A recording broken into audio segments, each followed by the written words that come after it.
All right, people, so we are back. Welcome back to Digital Detox. Oh, hold on. My mic is over there tweaking.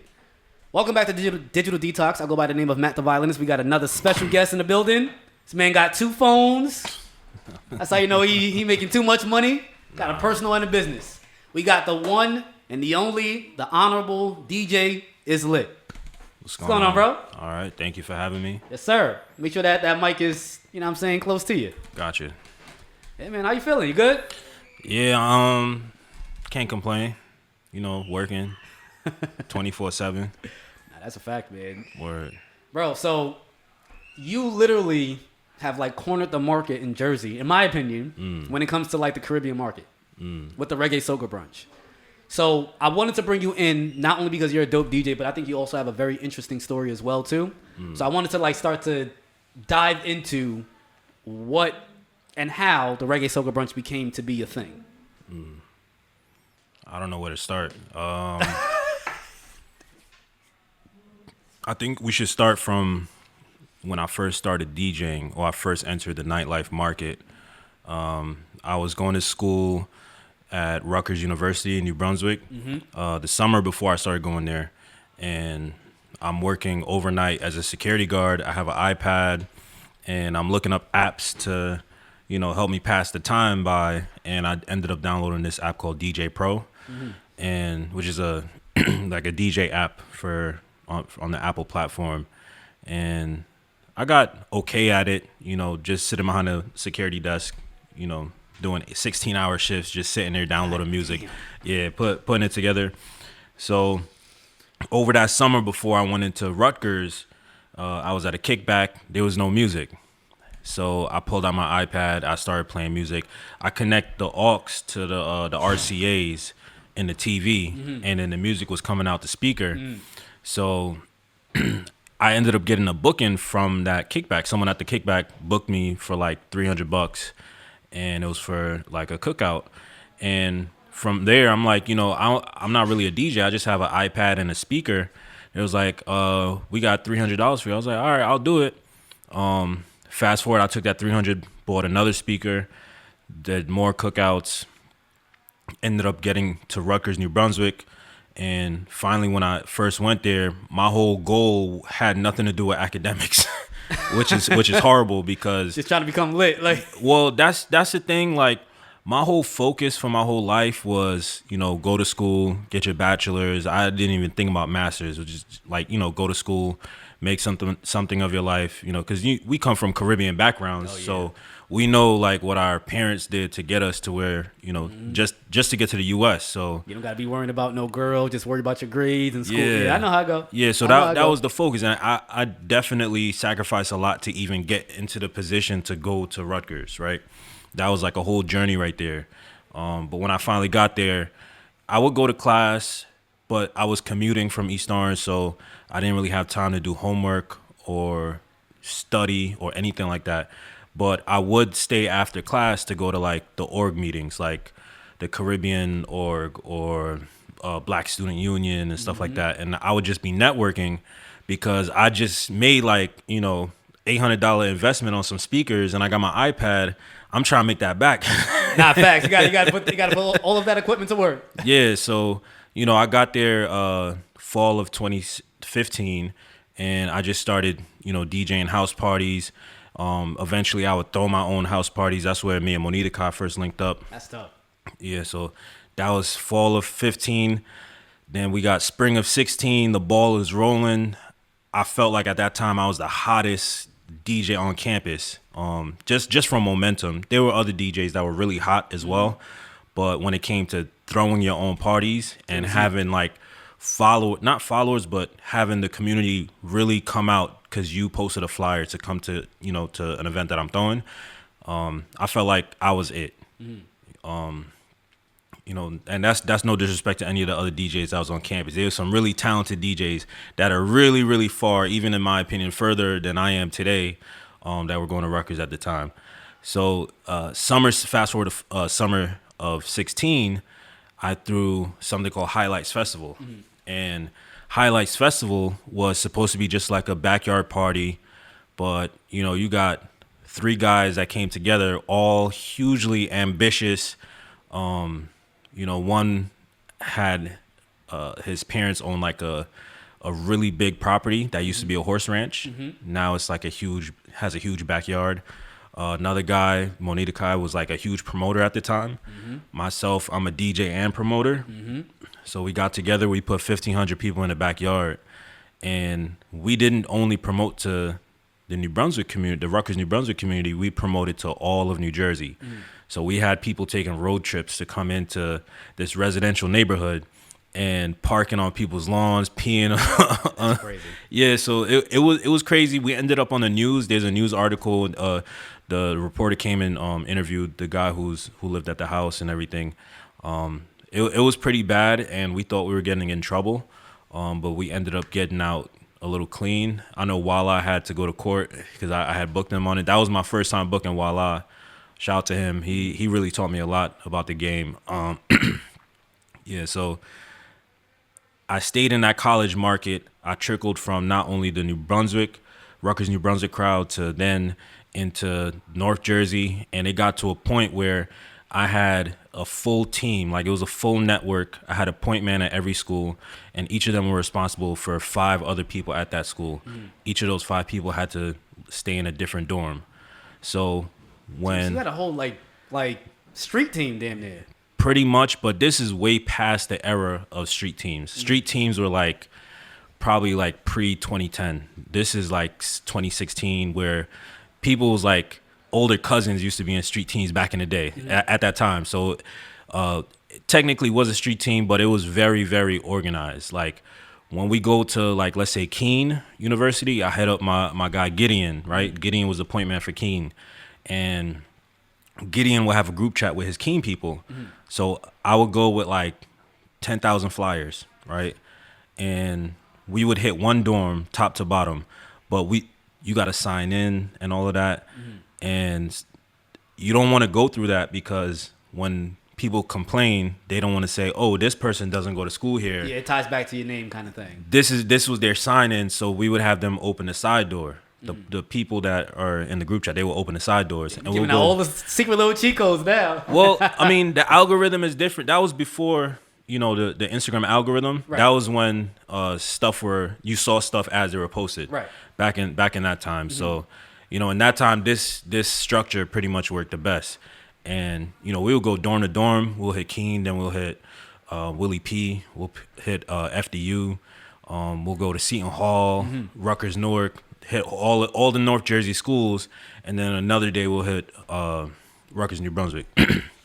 So my goal at the time was for each student to see the flyer like 3 times. So you see it on Instagram, you see it because everybody on the quote unquote street team would have like a stack of flyers. They're passing it out in class, they're passing it out in lunchroom, and then you get home from class and it's a flyer under your door. You see it 3 times in a day for like a college student that probably never partied before, you're definitely going. So we used to pack out like college parties, like like it was not, and this all happened within like a span of 1 year. Bro, you know what's so interesting about that too? So for those who don't know, prior to us actually starting this podcast too, me and Itz Lit was actually talking about how a lot of the people that we know kind of overlap. Yeah. So the same way that it took you pretty much a year to get all of this traction, it was the same thing for me, and that's how I met you. Yeah. Because I met you at Republic 23. Yep. When you first started out the reggae soca brunch. Yeah. Or you started like doing like up north promotion. Yeah. Bro, I was doing Regina's, and one of my boys that heard me DJ for my 10-year high school reunion, he worked at Regina's. He was like, bro, you got it. He was like, I've never seen no DJ play how you play. You know what I'm saying? From like hip hop, R&B, reggae, soca, dancehall, even gospel music. Like you literally figured out a way to get everybody active. He was just like, yo, you should start coming through and do like a weekly. I'm like, I've never done a weekly before a day in my life. You know what I'm saying? Like, especially out in Jersey, I never considered Jersey my spot where I got the motion at. Ever. I never considered it that. Like, so he was just like, yeah, like just try to do it like a Wednesday. I was like, okay, Wednesday's going to be tough. So I did it anyway, bro. I packed out Regina's that one time. From packing that place out that one time, it literally allowed me to do Regina's every single week for like over a year. Yeah. And then that's when the main promoters that were doing Republic 23. Yeah. That's when they were just like, yo, come through and do our Taco Tuesday. I was like, I bet. Yeah. Shout out to the promoters and the owners. Fact. Shout out Rel and Lilo. You know what I'm saying? So from there, the owner like heard me play. Yeah. He was like, bro, he's like, he always said the same thing. Dave, he was like, yo, this kid can play. He can play. This kid can play. This kid is good. Shout out to Dave too. Facts. That's my guy. Dave is really my guy, bro. Dave is solid. I think he was a general manager, right? Yeah. General manager. Nah, Dave, he's like one of those managers that he doesn't only understand his job as the manager, but he really understands the music business as it pertains to the music alone. Yeah, for sure. Dave has one of those special ears where it's just like you can be playing a genre that nobody ever heard of before. Word. But based on how you put it together, you'd be like, nah, you got it. Yeah. You got it. But anyway, from there, Dave actually was just like, yo, there's this reggae soca event. Like you should come through and DJ.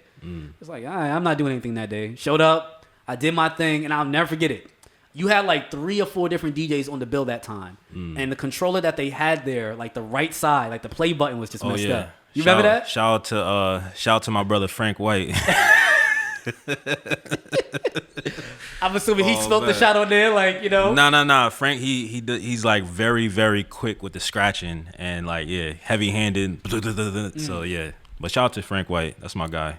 But yeah, so I gotta get Frank White on here too. Yeah. But yeah, the play button was messed up. I'll never forget it. Yeah. So when I actually got on there and I started playing, a long time ago, you know how like Serato has the MIDI function. Mm-hmm. I figured out how to remap buttons if they're broken. Okay. Or you know how some controllers they configure things strangely. So I'm like, all right, let me just figure out how to keep it to a place that I feel comfortable. So I switched it up, and you were there that night. So you heard me play. You was just like, you solid. And I'll never forget it. You said that the reason why you wanted to have me on the Reggae Soca Brunch is only because I'm one of the only DJs that speak on the mic when it's like the opening session. Yeah. When there's 2 people there, I'm chatting. Yeah. You got to. You have to. It's not easy. It's really not easy. Yeah. But I think that was just so interesting how just like one weekly can now snowball into like, you know, meeting people that all intersect some way, somehow. And we're both DJs, so we know like walking into a party where it's packed and you know you're the man of that party, it's easy to talk on a mic. But but when you walk into a party and it's empty and you have to start the vibe or create the vibe or kickstart the energy when there's no energy in the room, that's probably like one of the hardest things to do. And a lot of people have trouble, you know, doing that. So yeah, once I seen that, I was like, yeah, we gotta get them on.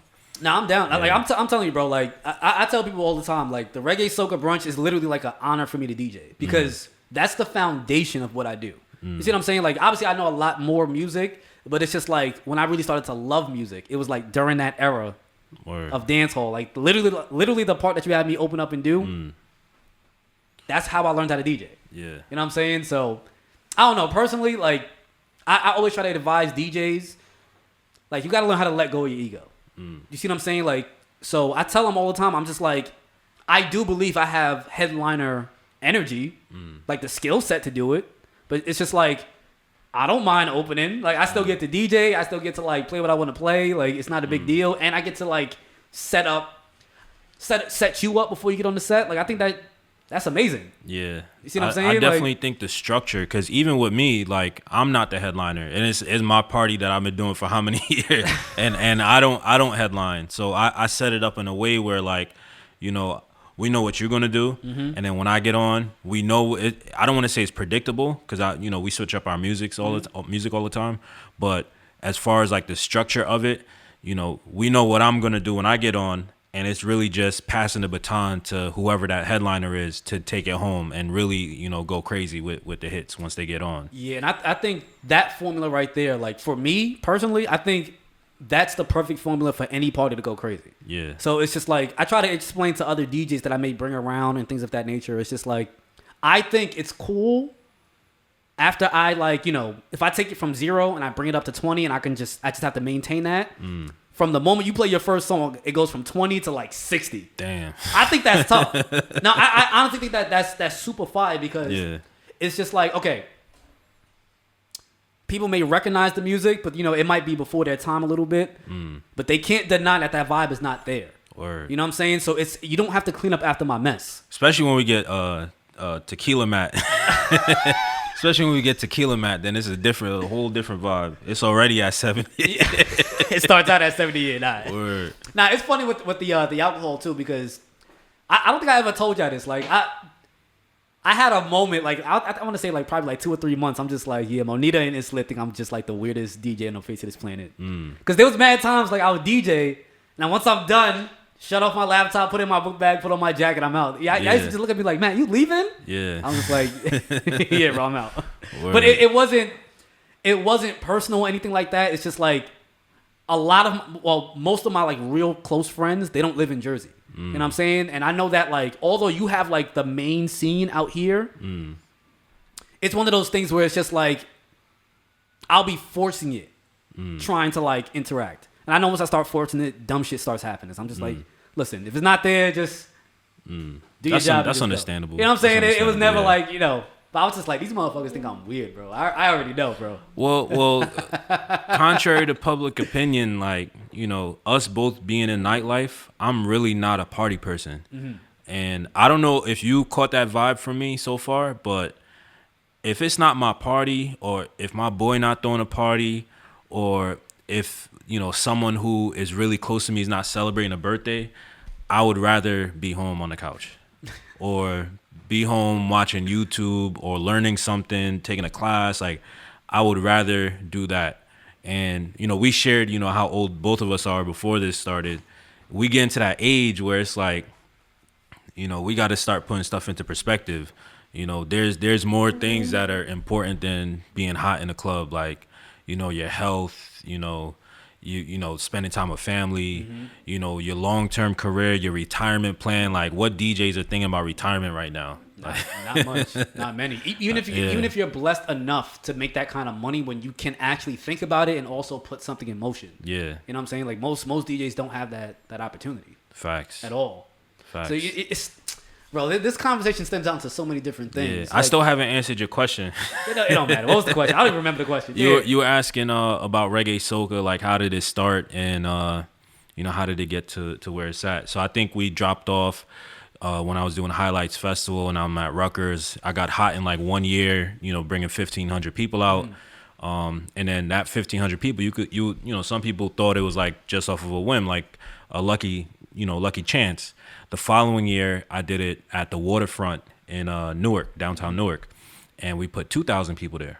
And then after that, we did it at West Orange Performing Arts Center, and we put 3,500 people there. And then it just kept going, and you know, that was like on a promotional tip, but also me as a DJ, like I was getting booked like crazy. Like it got to the point where it was Monday through Sunday. Every day I'm out the house. And here's where, like, you know, the things that we should prioritize as DJs, including our health, comes into play. It got to a point where, you know, from weekdays, non-party days, I would walk into, you know, lounges that would book me to, you know, do like 2-3 hours, and they have drinks waiting for me. They have hookah waiting for me, and I'm doing this Monday, Tuesday, Wednesday, Thursday. I'm throwing my own party, Fever Thursdays. Jesus. Friday. Saturday, I had a Saturday weekly at one point, and if I wasn't doing the weekly, I had other bookings.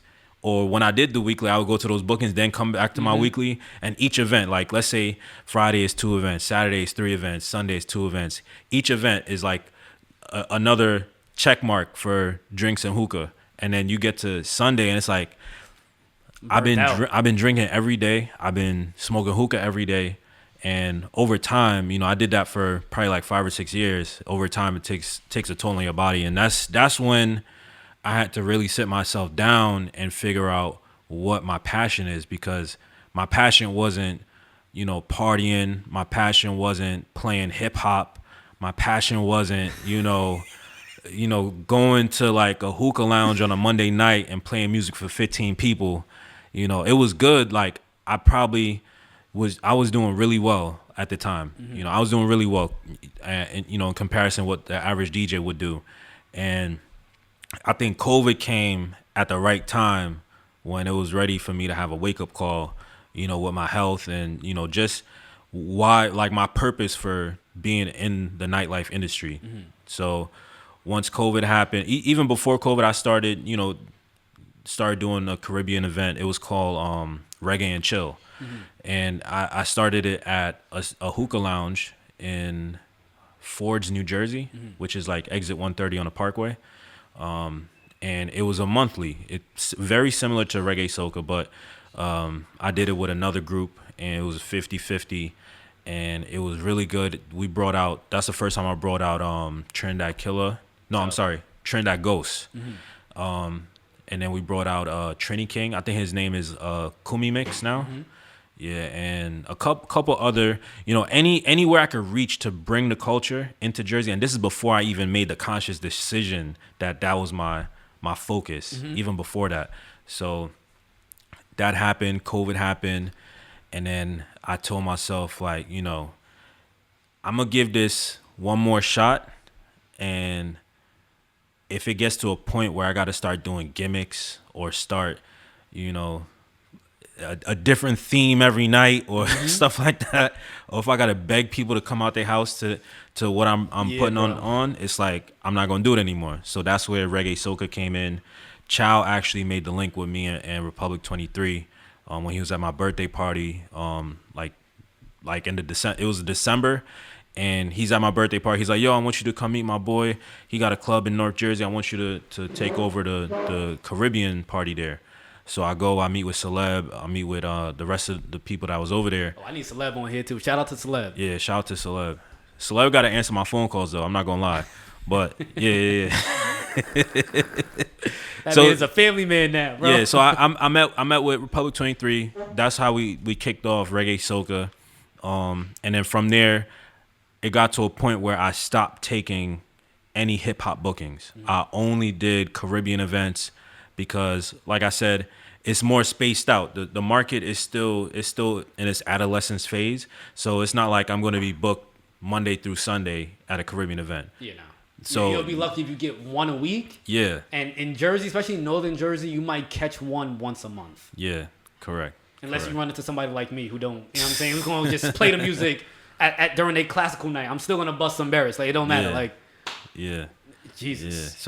Yeah. So that's basically how, all the intentions and motives going into Reggae Soca, that's where it came from. Like, I try to make the backstory as brief as possible. Nah, bro, you got time here, bro. I brought you in here so you can tell the story. You don't gotta rush or try to like break it down to a certain amount of time. Like, I want you to tell the stories. Word. You know what I'm saying? That's why, like, I'm telling you, you were a targeted guest. It wasn't just like a random thing. I was like, nah, Itz Lit gotta be here. Word. You know what I'm saying? Because for the most part, like, we do have conversation, but for the most part, when we're in front of each other, it's all business. You know what I'm saying? So we don't really get the chance to just sit down and just converse. You know what I'm saying? No bottle packages and like interrupting the conversation. None of that. Word. So, bro, you can tell the story, bro. I'm not. Definitely appreciate that. Yeah. So Reggae Soca now it's gotten to a point where, because I never switched up. Well, let's look at in comparison to other monthly events or weekly events in around Jersey, where like they was like coming out of COVID, there were some weeklies that were hits, like 1,000 people every week, like, not necessarily in the Caribbean market, but just overall.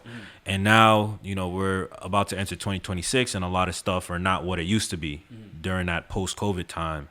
And, around that same time when a lot of stuff were hot, Reggae Soca was now starting. And, Republic 23 is not a huge spot. So, we would have nights where it's like 30 people, 50 people. Then it got to 75, 100. The whole time, other spots were like 1,000 people in one night. So I really credit it to what I set out at the beginning, where it's like no gimmicks, no themes, none of that. It's the same product we put out once a month, Reggae Soca, and that's it. This is like the opportunity for you to come out and hear music that you grew up listening to. You would hear on Saturday mornings or Sunday mornings in the house. Cleaning the house. Yeah, you smell pine sol and a little hint of whatever breakfast, your family makes from the island you come from. And, we try to play music from all the different islands. I know it's Reggae Soca, but we also play bouillon. We also play music from Haiti and, the whole diaspora of Caribbean culture. So it really is more of like that nostalgic thing that we push for. And because no one else wants to fully commit to that, that's why we stand out. I don't think it's because the party's hot or, we only book celebrities or we have artists or any of that. I think it's really just authentic. The product at the end of the day. Authentic and untouched. No like, Santa hats or everybody wear red or it's nothing like that. And what's funny too, like this actually ties into like some of my violin events as well too. There's certain events they pay really well, and I don't do them. It's for that reason. It's just like, okay, they see what I do. They see that I play reggae, soca, dance on the violin. Like, oh, but can you come in and play like just throw in some random genre that I don't play? I'm just like, it's like, yes, I can, but you're hitting me up because you want Matt to be Matt. Yeah. So if you want me to be me, you got to just let me do my thing. Facts. Anything outside of that is what you're talking about. Is gimmick stuff. Word. You know what I'm saying? So it's just like, not to say that I may not play good, but the idea is just like, oh my God, they have a violinist there. It's not about the impact of what you're doing. Yeah. You know what I'm saying? So I agree with you 100%. I don't know if you heard, not to cut you off, I don't know if you heard me play like hip hop or R&B before, but like I would do like full nights around that time when I was doing, 7 nights a week in the club. I would do full nights, like 9 p.m. to 2 a.m. on like a weeknight. And I'm hitting like straight, hip hop and R&B for the whole time. So, some people still reach out to me to do that, but I literally don't do it because I really only care about the Caribbean culture at this point. Even when my friends hit me up, I have a lot of friends who are not Caribbean, and they'll be like, yo, let's go to the club, let's blah, blah, blah. I'm like, where are we going? And they'll say some place that I know you're not going to hear any Caribbean music. And he's just like, yeah, I'll see you guys the next time. So, I mean, that's just who I am. Like, everyone, especially as you get older, you start to realize like life has to be about your enjoyment, and I don't want that to sound selfish. No, it's not selfish. But yeah, I feel like people should be selfish when it comes to enjoying their time because we're not going to be here forever. No. So. Yeah. And it's just like, I don't think but for any one of my like DJ friends that I speak to, a lot of people don't know I was born and raised in the Bronx. You see what I'm saying? Once I moved out to Jersey and I really started DJing for real, I've struggled the most as a DJ out here. It's because the foundation that they want to hear is mainly hip hop, R&B, trap. There might be certain people that like, their parents are like from Guyana or Barbados or something like that. But for the greater part of, their kids' lives, they don't really affiliate with Caribbean culture like that. Yeah. To the degree of just like, I want to party and listen to the same kind of music. Yeah. For like all night. I got a hot take for you. Go ahead. I think a majority of hip hop DJs in New Jersey that are hot, majority of them are Caribbean, and you wouldn't even know it.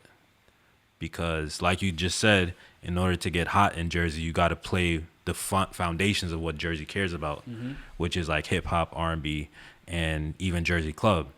So yeah, depending on where you are. Yeah, well, yeah, we know Soho, they don't want Jersey club up there. But really?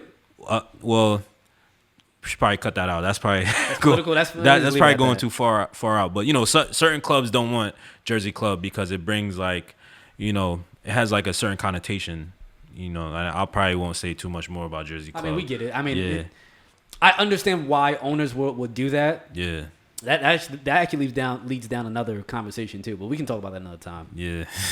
like owners and management that don't understand what you actually do as a performer. Yeah.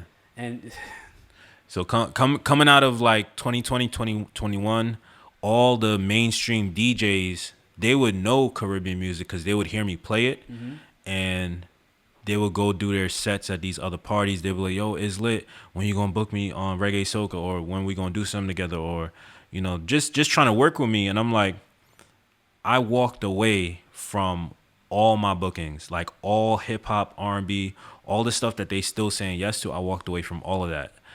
I sacrificed everything to fully be in the Caribbean market, why can't they play Caribbean music? Why can't they do a small sacrifice and play Caribbean music on every single one of their mainstream sets? And now it's at the point where those same DJs are now playing 50% of their sets in mainstream parties are Caribbean music. That's hilarious. And it's the same DJs. It's just like over time, I don't want to say it's me who like forced them to do that, but you can't stop a train. No, I mean, you it's not, okay to give yourself credit. You could no, you still I could be a driving don't think force. I'm the train. I think I had a part to play, but I feel like the market overall, you know, in New York, Caribbean music was always hot in New York. And now you have a lot of people from New York moving to Jersey, you know, obviously with, you know, the price of housing in New York going up. New Jersey prices are going up too, but it's not as high as New York. So nope, you still get way more for your money. Yeah, so what's high for us is cheap for New Yorkers. So we got a lot of New Yorkers moving into Jersey, and they want to hear Caribbean music.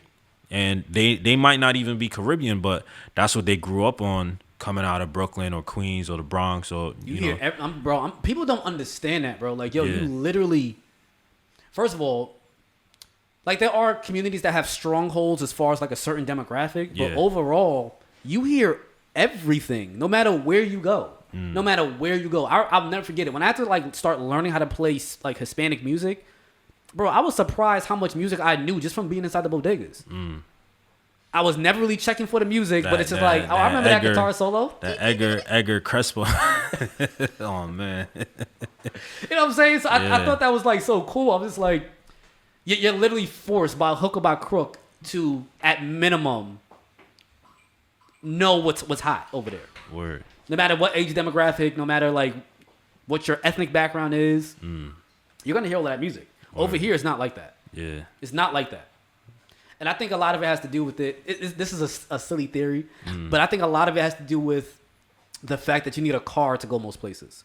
Okay. In New York City, everything is all walking distance. It's train. So no matter like where you really go, especially like years back, you were so close to people that there was really no choice but to hear all of that music and other people's cultures and everything. Word. So it's like now when you have to apply it to DJing, it's just like, well, I got to play a Haitian set. I know 10, 15 songs. Yeah. Oh, man. That's a deeper theory, but that's just what I think about it, though. But that is cool, though, that essentially, like, now these DJs out in Jersey have to assimilate to essentially the wave that you foresaw early on. You know what I'm saying? You saw that, like, okay, there is a market for strictly reggae and soca. Yeah. Even like when the clubs or the audience or the DJs are not really jacking that. It was just like, And you even see the demographic that comes out. You know, like there's people that's 25. There's people that's in their 30s, in their 40s, in their 50s. You see a couple grannies in there too. Facts. It's like the whole family is partying with each other. So, you know, that's just something that is really like a blessing. And a lot of the people that you see, like they've known that I've been throwing parties for years, and they weren't coming when they first saw it, right? And that's you're gonna notice that a lot, like especially people from your hometown. They're gonna know that you're DJing or you're throwing parties, and they'll see the ads or they'll see the flyers, and they just won't come. You got to get hot somewhere else, and once they see what you could do to another crowd, then they're gonna be like, oh, I know this guy. Now I'm gonna go.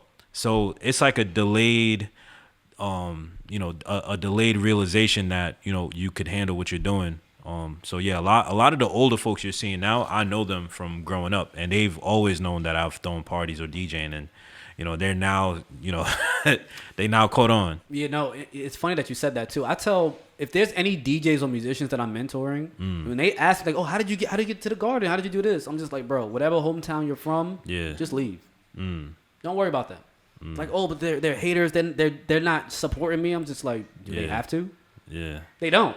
And the thing was, in high school, I was very well known. Like, I was the captain of the track team. I used to run cross country. I was like 100 pounds ago, feel me?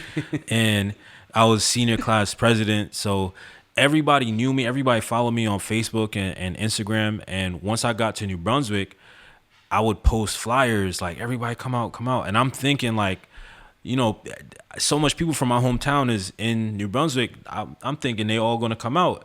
Zero support. Nope. Zero support. It's only after I got hot, after I brought that 1,500 people out to a backyard, and then I come back to East Orange and I started doing my Tropic Tuesdays at South Beach. Mm-hmm. Now it's like, okay, we coming to see Itz Lit because Itz Lit became a star over there, and now that he's coming back, all right, we going. But that took like 2-3 years mm-hmm. for that to even happen, for people from East Orange to even start coming out. So yeah, I definitely think it's a delayed reaction with people from your hometown. And I'm okay with that. I don't like now, 20 years into my career, like I don't take that personal. I think that's just the nature of the game. Yeah. Like I remember I heard somebody say, you don't know what you're attached to. You can't know. Word. There's like emotions thrown into like that logic. Yeah. So I think people do this unconsciously. Being that they know you, it might be difficult for them to separate the regular Matt or the regular Itz Lit at school or from the hometown. And you now want me to switch how I've known you my entire life to look at you as a superstar. I never thought of it like that. I think most people just.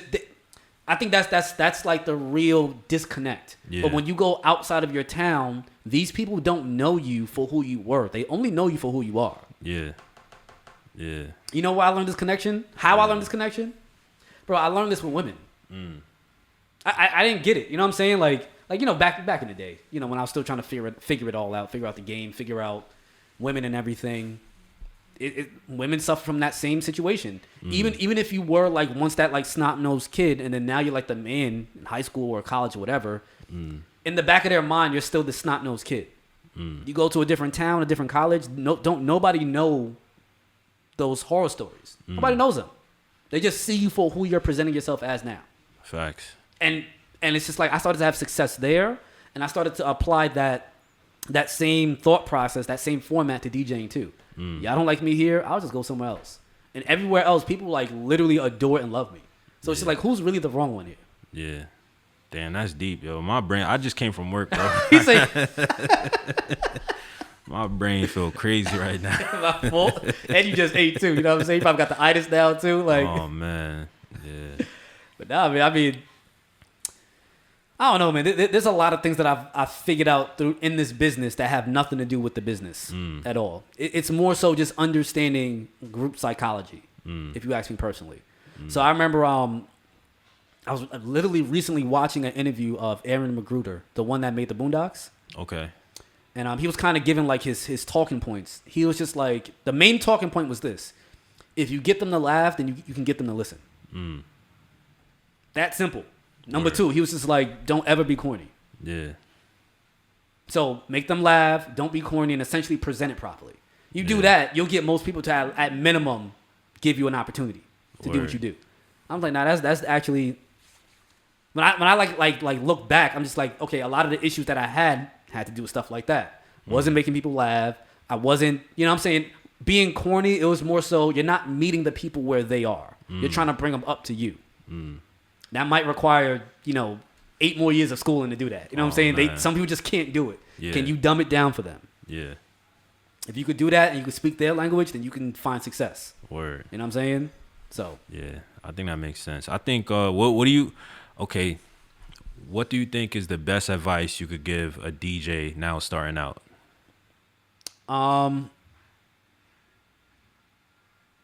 I know it's cliche to say, that's why I had to like take a moment, but to be yourself, I think you have to figure out what being yourself is. The best advice, I'll tell them like this: there are no right answers.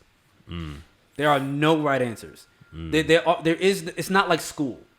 You want to be a doctor, you take this course, you take that course, you get this amount of credits, then you get this degree. That's not how DJing works. It's not.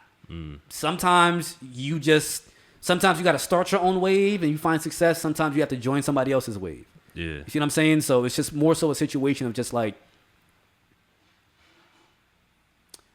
stop thinking, to all the other DJs out there, stop thinking that there is a straight linear line for you to follow in order to gain success. It's up and down. It's feast and famine. So once you understand that and you figure out how to operate on both sides, you can find success anywhere. Word. Literally anywhere. Word. It's just like nobody told me except for Krista over here. Nobody told me to start a podcast. It was just more so like, you know what? I want to do it. I have a pretty deep network. I want to talk to people. I didn't need permission. You just do it. Yeah. What's the worst that could happen? That's a blessing. Feel me? I feel like a lot of DJs when they first start out, they want like instant gratification. Like they practice in their bedroom for like 2 months, and now it's like, all right, I'm the best DJ in the world. Let me go outside, and why is no one booking me? Well, what's taking so long? And then they get frustrated and they start ranting on social media and start messing up connections that they made along the way because they feel like they should be hotter than what they are. Like they're owed something? Yeah, correct. And I feel like in all aspects of life, you should never feel like you deserve anything. You gotta, if you want something, you just gotta go out there and get it. So, like for me, for instance, when I first got to Rutgers, New Brunswick, nobody was booking me. Nobody knew me. There were DJs that were there already, that were already hot, that were already getting booked on a regular basis. So what did I do? I start booking houses, find out who got the lease for the houses with basements, start doing basement parties, and then from there turn to backyard parties, and then from there turn to, venue party. But that's all because I was betting on myself. Every party I would bet, first starting out, I'm risking like $1,000, and this is back, a college kid. Facts. $1,000 might as well be 10. Well, now it's different. But, back then, like $1,000 at that age, throwing that out to pay for security, pay for, renting the house, paying for, all different types of stuff. And then that turned from 1,000 to, 5,000 to 10,000, over the years. And some people won't even bet $1,000 on themselves now after inflation. And this was like over 10 years ago. And I think... So, I think there is a level of audacity that you need to have if you really do want to grow. Yeah. I think another piece of advice that I'll throw out to DJs or artists in general, start really understanding the terms that you bestow on yourself. Really understand the meaning of those words. You know what's one of the main things I had to learn? I had to really understand and learn and be able to define what being humble really is. You see what I'm saying? So I think that people can get the bastardized interpretation of the definition, but they don't really know what the definition is. And then you apply that to your life, and then you don't get the results. Do you see what I'm saying? So once I really understood what certain words like you got to be humble, you got to be, because like I used to tell people, I'm just like, yo, I know I'm the shit. I know I'm nice. I can play. I know that. Like objectively, I know that. So when people used to hear that tone and feel that, and feel that energy, they'd be like, you got to be more humble. But when I actually figured out what that word meant, I'm just like, yo, what are you talking about? I am humble. All being humble is just having an accurate representation of what is or what is not. So if I'm really here and I think that I'm up here, being humble is coming down to the level of where you really are. Word. You know what I'm saying? It's not bringing yourself below where you really are. Yeah. So when I was bringing myself below, I wasn't getting the results that I had. So it's just like I had the frustration about the industry and I know I wanted to grow. Yeah. So instead of trying to bring myself down, I figured out a way to push myself up. You got this. There's something that's incongruent to your talent and the success that you want. You got to figure that out. So take that fire, take that grit, and apply it accurately to try to grow. The other thing, because I think we're branching off into two different directions or two different ways of thinking when it comes to DJ starting out. So like, you could think of all the hottest, DJs, whether it's radio, nightclubs, whatever. They've all talked to me like as I was coming up. And, we had some that said, stay humble and work hard. And then we had some that said, you the hottest right now, forget being humble. So it's 2 ways to look at it. And I feel like if you doing your own parties and you don't care about bookings, don't worry about being humble, because I don't want to say you're the boss, but you control your own destiny.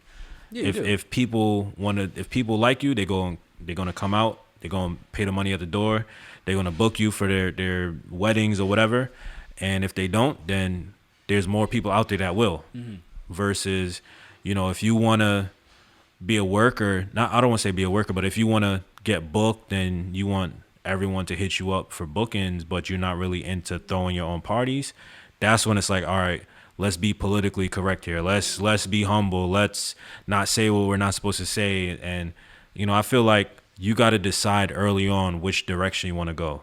You know, do you want to like throw your own parties, or do you want to DJ and or do whatever, get bookings for me? So I feel like you could also have that balance, which I had for a long time until I was like, yo, I don't want to DJ like bookings no more, you know, at one point. And I know I said that casually, but like this year I haven't taken much bookings. Like I would DJ like my friends' parties and, you know, stuff that brings joy to me. Like if it's a Caribbean party or if it's a Caribbean wedding, but anything else, even if it is Caribbean, if it's someone who I just don't know or never worked with before, it's gotten to that point where, you know, I fulfill all of my wanting for pushing the Caribbean culture through my own event. So everything outside of that is all love. Like, you know, if my friend asks me to come DJ for his Caribbean night, I'm gonna pull up. I'm not gonna tell him a price. You know, whatever he gives me, he gives me. If he doesn't, if it's a bad night, whatever. But I've gotten to that point in my career, in my music career in the industry, where it's like it's all love right now. And I feel like, you know the old saying, it's like if you love what you're doing, you should be able to do it without getting money. Yeah. Feel me? So if you really enjoy it, which I really enjoy the Caribbean culture, like I do well outside of it. So you know, I don't need to, you know, scalp and scrape for it. Yeah, you don't have to do the graveyard shift DJ wise anymore. Correct. You know, it's funny too. So ultimately, what I'm gathering from you, and correct me if I'm wrong, your advice to other DJs is to essentially create your own wave if you can't join one. Correct. Create your own wave. Correct. Yeah, create your own wave and do it for love. Like if you do it for money, you'll get to a point where you have enough and then you don't want to do it anymore. But if you do it for like a real reason, like you like a certain type of culture, it might not even be Caribbean music. It might be Jersey club, or it might be, you know, Afro beats or whatever. But you got to really buy into it and get to a point where you would do it for free. Because otherwise, it'll just be a job, and then everyone gets tired of jobs at one point. So. And it does happen too. Yeah. It definitely does happen. Sometimes you just get burnt out. You just get tired. Yeah. Whatever it may be. But I'll say like my last piece of advice, honestly, it's just like do whatever you can do to show that you actually have the value. Word.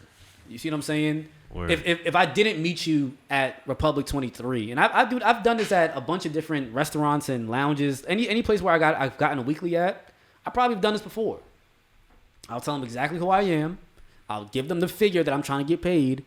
And it's just like, to them, they're running a restaurant. So their numbers is based on food, you know, foot traffic, drinks. Yeah. So it might be hard for them to connect into a musician's world because they don't come from that. I tell them the same thing. Like, yo, listen, I'll give you 1 week for free. I want you to pay attention to like how many drinks people buy. If this is a regular here, they normally get 2 drinks. If they get 3, just check it off somewhere.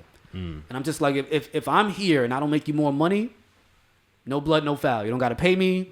You don't owe me nothing. It just is what it is. Ooh. If you do, all right, go ahead. Yeah, if you do like it, you know what I'm saying, that first week, all right, cool. Then we'll close in on a deal, and we figure out the frequency of how often I'm going to be here each month. Yeah. What do you think a DJ should get paid if they're DJing a night at a lounge? For how long?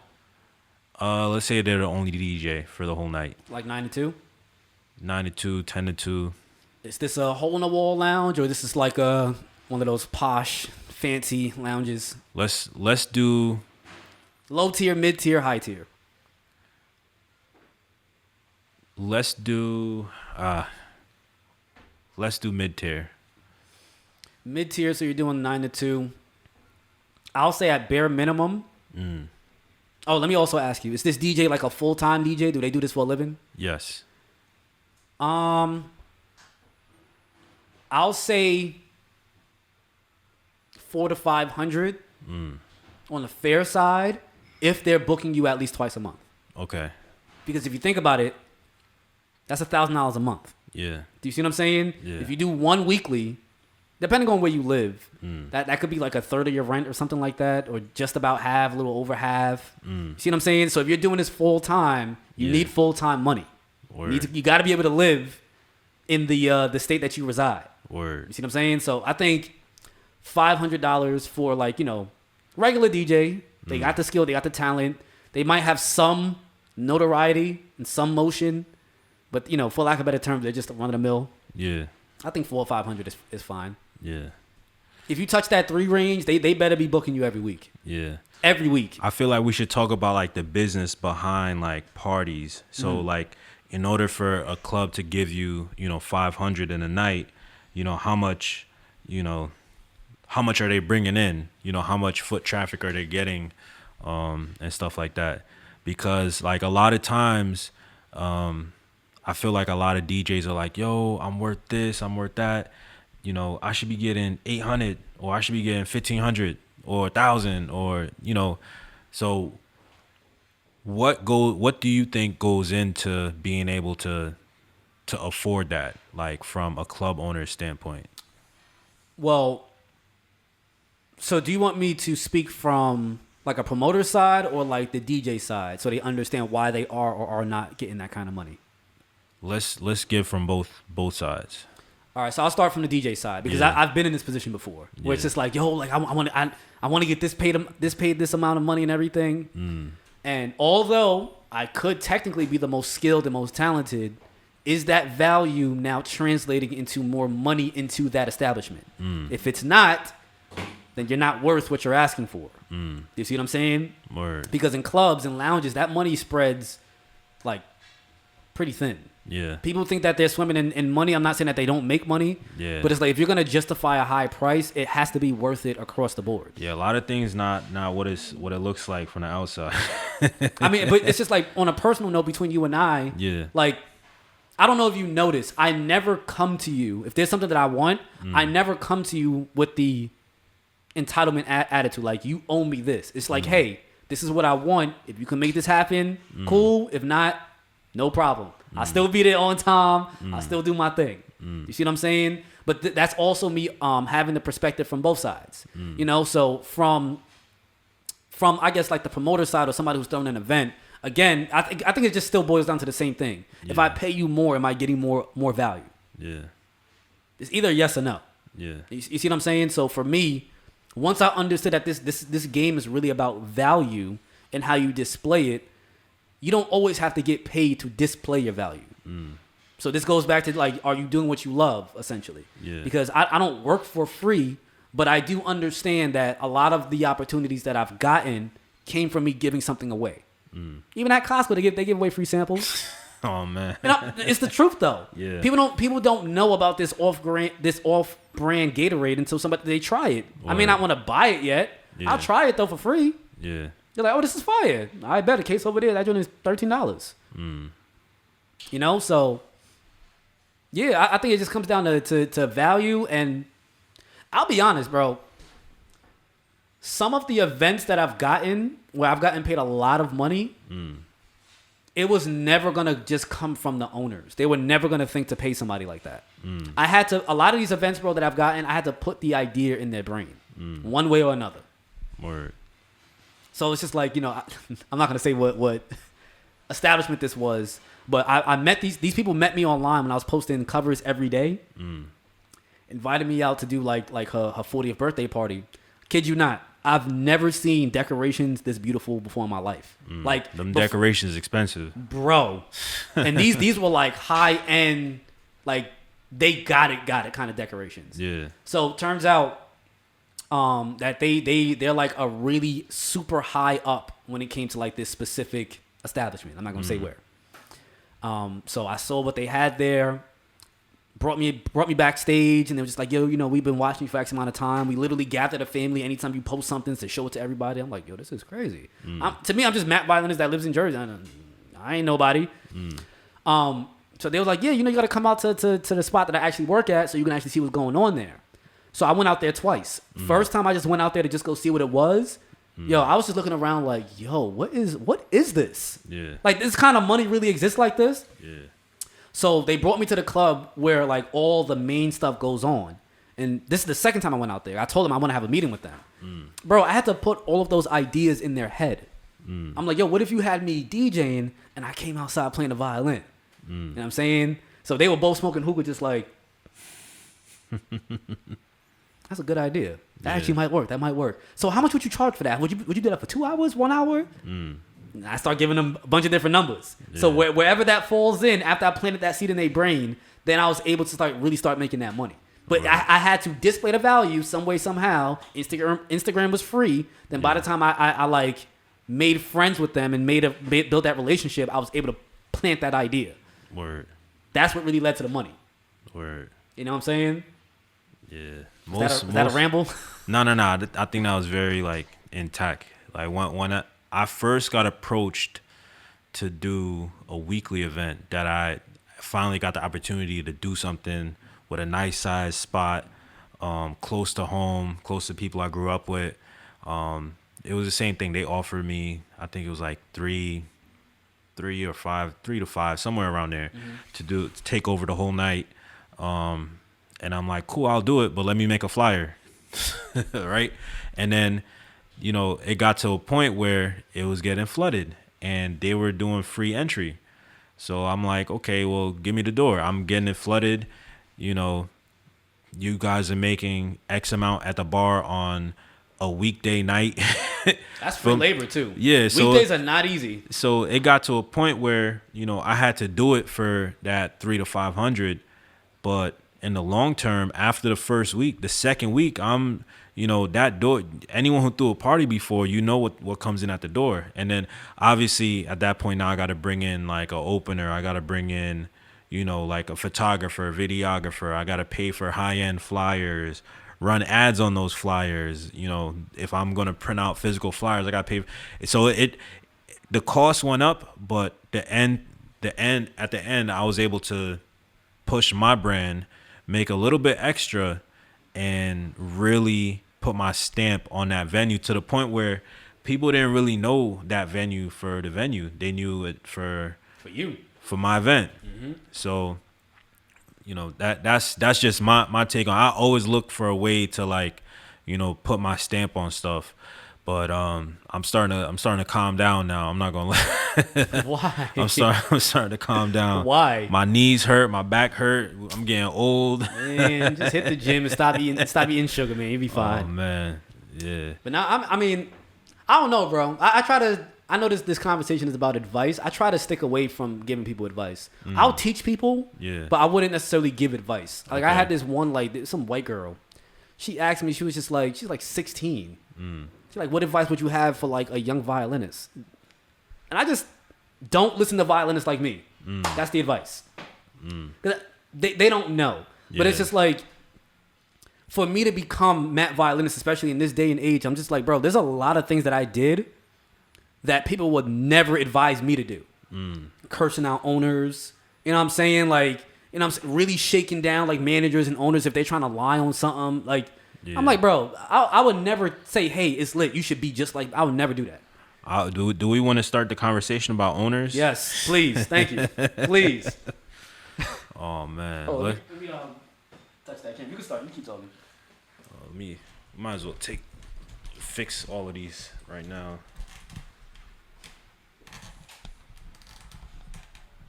Do this.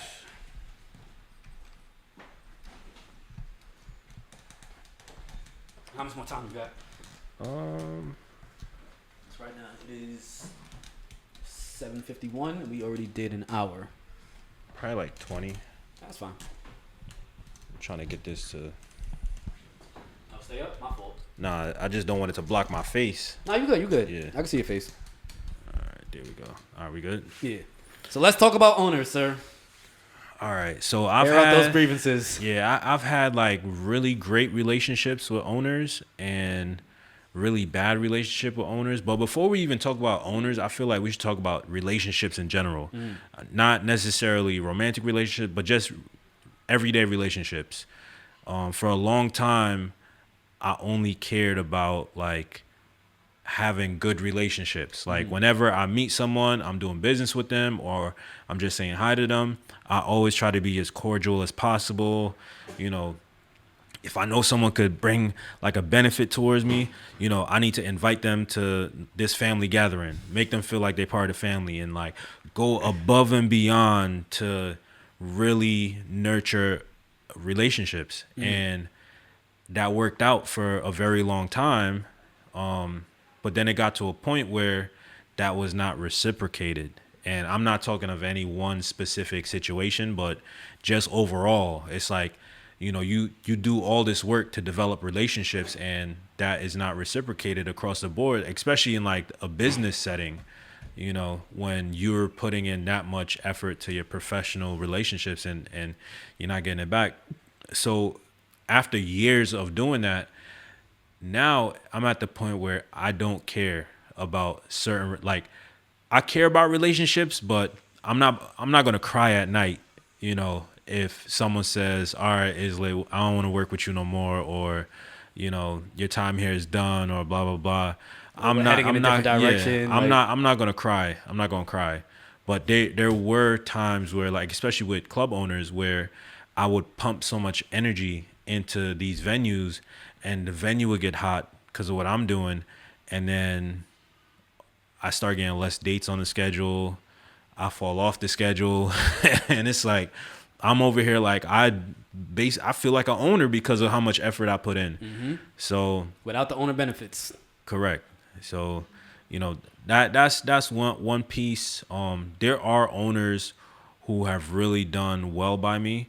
Like there's owners who I don't even have to meet with them. Like they've heard of me over the years doing parties in Jersey. They make one call or two calls to people for references, and then they're like, all right, cool, you could get the date. What deal you want? I'll send them a text message with a breakdown. They're like, okay, cool, no problem. And that's it. Then you have other owners that you need to have 5 meetings with, and you know, just for them to make up their mind with, you know, something simple that every owner should be able to do.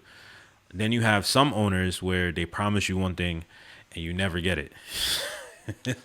See, honestly, like I've learned to mirror energy. And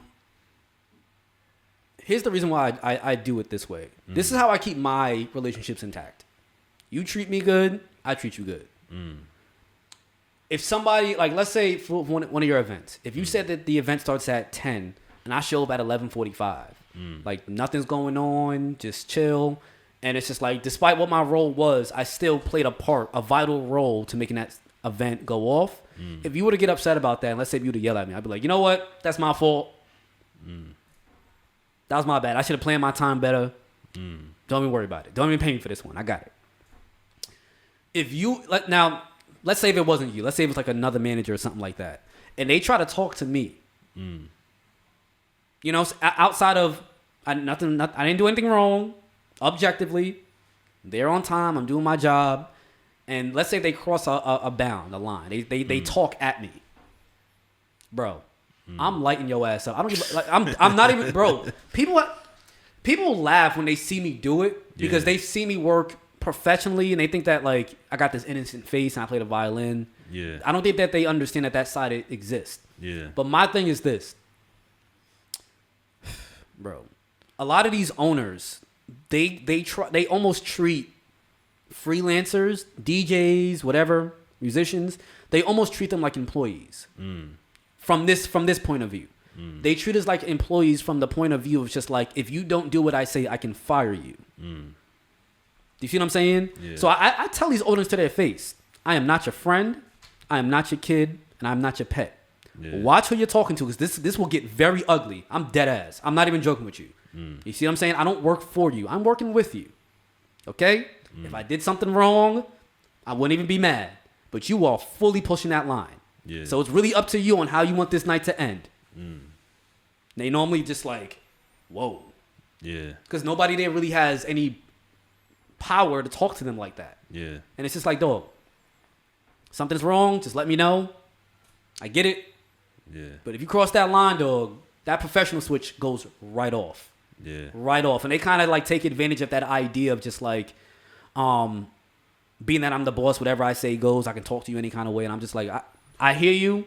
Run that up with the people that agree to that. I never agreed to that.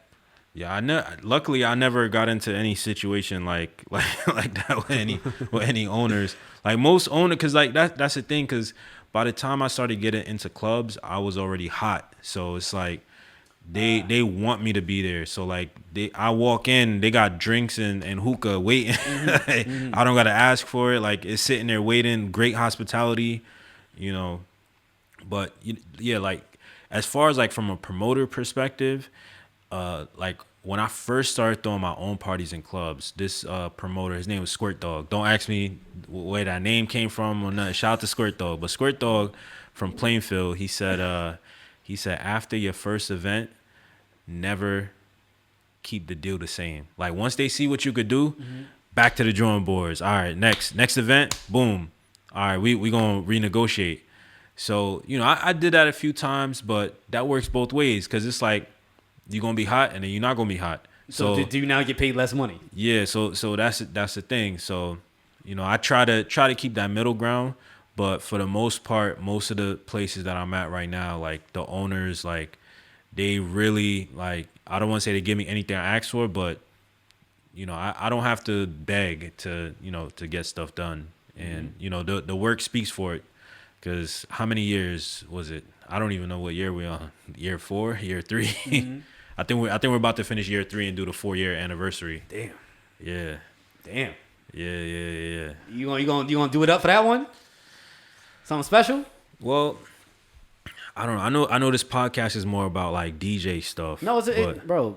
Digital Detox. That expands beyond just music. Okay. So you can talk about whatever you want. All right. So I went back to school like almost 4 years ago, and I finished my bachelor's, and then I stayed the extra year, got my master's, and I work full time now. So my main thing is like, you know, I've arrived in where I've always dreamed about being at, like, you know, lifestyle wise.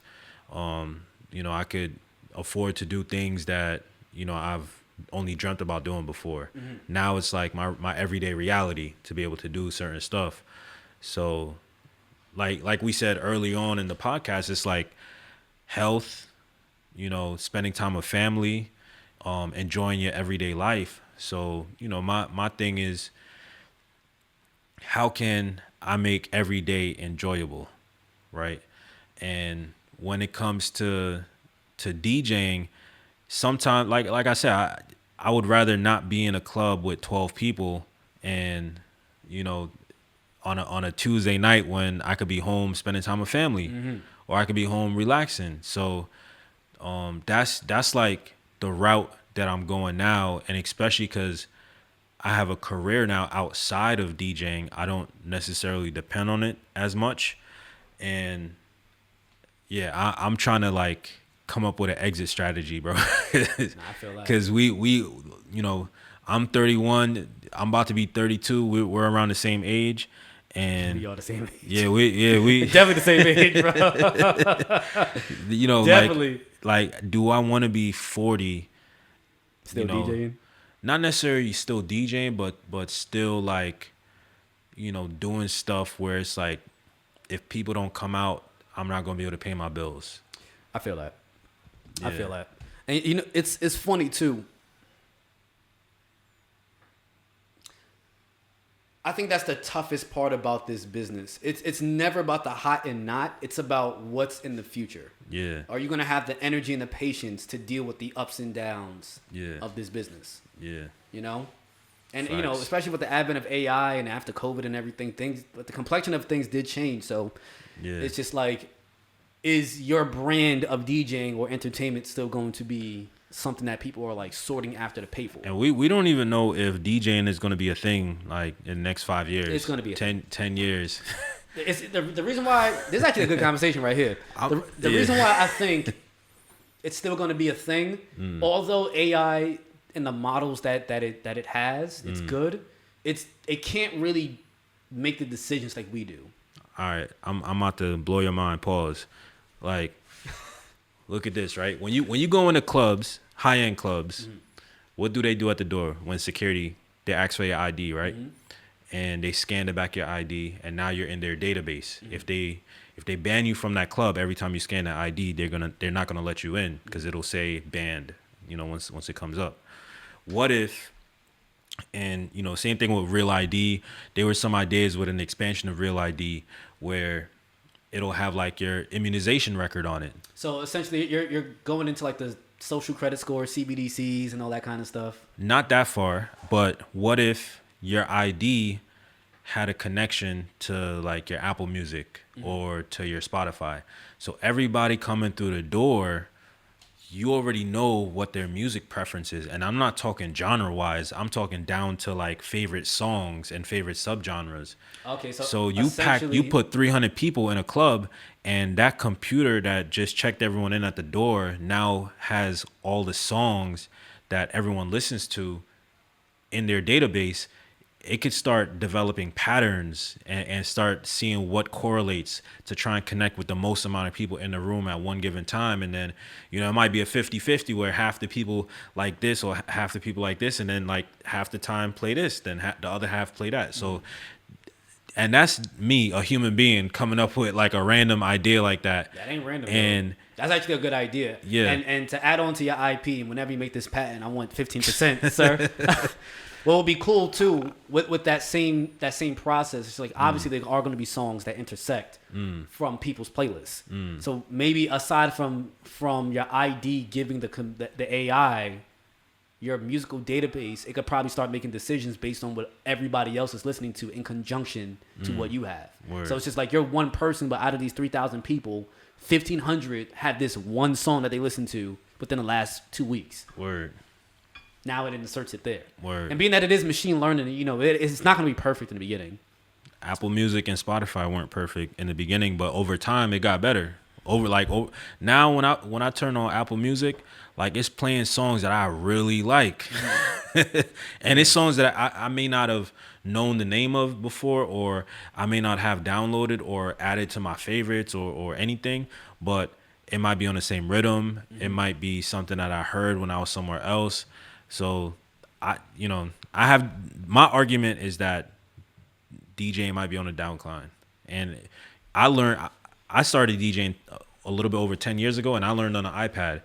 If you were to tell someone that 10 years ago, they would laugh at you. Yeah, for real. So it went from laughing about a DJ for learning on an iPad to DJs learning on an iPad to now, it might be laughable, but I feel like AI might be taking over. And there will be niche markets where it'll be people coming out with, the turntables and, try to be classic with the records and stuff like that. I don't know if that's going to be mainstream though. I don't know. Probably not. Yeah. I think there will be a certain subgroup. Yeah. And I think subgroups can also become like mainstream as well too. Like I guarantee you it'll become like a TikTok trend. Like we had a whole wedding and we had this is our AI DJ.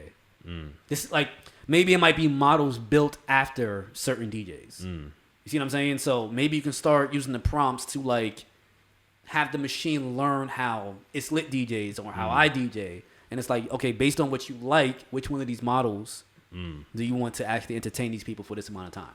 Word. See, that's a whole different idea right there. So I feel like,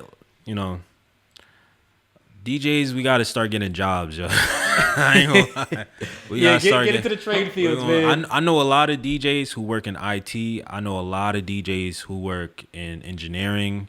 I know a lot of DJs who are teachers. Like there's a lot of DJs from the outside where it looks like it's a full-time DJ. Most of them have like solid, steady income coming in no matter if they get booked or not. And for a long time, I felt like I never wanted to work. I felt like, I want to do this full time and give it my all. And I did it and it was hot. And then I had nothing to show for it because it's like you get caught up in the lifestyle where it's like the same amount that you're bringing in is the same amount that you're putting out. But if you had that job on the side, you'll be able to say, okay, job pays for all the bills. Party money, DJ stuff, all extra. That's extra. So if it's extra stuff, you're not about to be spending like, an exorbitant amount every week on just fun. you'll be able to put something to the side. Now you could have stuff to show for after all that hard work. Especially with inflation and the way the world is going, like you need to have stuff saved up. Nah, for real. Like it's funny too. Like even when it comes to like investments and just really like figuring out the next play. I'm gonna talk to you about this stuff off air too. Yeah, DJs, they have to learn that stuff. Yeah, 401ks, Roth IRAs. Everything. Like if you got to look at it in this perspective. If you had to retire today, do you have enough? How would you put food on the table? How would you survive? How would you pay rent? Like how would you, pay the water bill? How is that possible? So, yeah. Nah, I feel that. Definitely got to think about the future.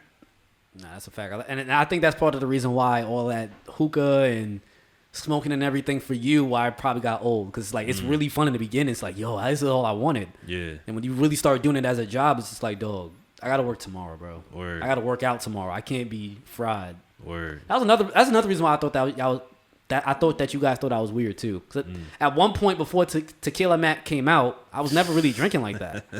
You remember that? Tequila Matt, I think that was at Down Day, right? The first time we seen Tequila Matt. Yeah. I think that was at Down Day. Mm-hmm. Yeah, that was a great time. Down Day was cool. It was, man. Cool. Like yeah. that shit was smooth, man. Yeah. It was like a little offset, or like an off-brand bashment type of thing. Smaller room. The sound was still bussing, but it was just an opportunity for people to come outside on like a non-big party day. Like just something casual, calm. And it became a big party day. And then, over time, especially in the summertime, people weren't trying to be in like a indoor, hot, sweaty spot. Box. So, yeah. But I feel like it ran its course. And that's another thing, too, is like when you have weekly events or monthly events or annual events, sometimes it's okay to walk away from it and start something brand new. Because some people might have, different connotations about what used to happen at an old party. And then you try to bring it back and it's like, it's not going to be the same. So, yeah, I feel like always trying to invent something new, that's always going to be hot. Facts. Yeah. And I always think about it this way, too. When I create something new, I don't think about it as money first. I'm not making no money off this podcast yet. You know what I'm saying? But it's not about the money. Yeah. Like, I enjoy these conversations, and I know that there is a market for podcasting, but it's not one of those situations where it's just like, if I don't make the money by next week, I'm done with it. It has nothing to do with that. I have so many other avenues of income that me not making money here is okay. It's fine. Word. I can grow this from the ground up and figure out how to make the money, but this is not the end all be all. Word. It's not about the money. It's not about like the trends, hence the name Digital Detox. It's just a step away from what people deem to be good and strictly good. And most people think that whatever is trendy and whatever is popular is good. Yeah. I've never thought that way. Word. Although I may understand why people gravitate towards that, because having taste it takes time to build up your taste. Sometimes it's just easier to follow what everybody else is doing. That's cool, not judging nobody, but I wanted to do something that like I enjoy. You see what I'm saying? So if I want to have DJs here, I want you guys to be yourself. Word. So, definitely appreciate it. Yes, sir. I appreciate you, man. You got a busy schedule, you know what I'm saying? You working full time. You came to my little tiny show, bro. You know what I'm saying? Like, I appreciate that. Man. Appreciate that, man. All love. Anyway, people, Digital Detox, DJ Itz Lit, MattViolinist. We are out of here. That is it. Yes, sir.